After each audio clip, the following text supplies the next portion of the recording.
ازاي بجيب الناون من الفيرب في الانجليش؟ ازاي بجيب الاسم من الفعل في الانجليش؟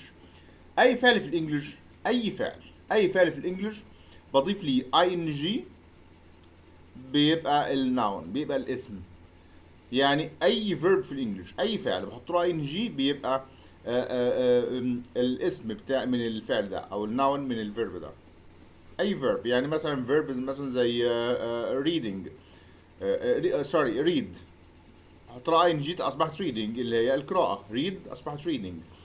speak، speak يعني يتكلم، احط لها ان جي اصبحت التكلم، speaking اللي هو السبيكينج اللي هو التكلم.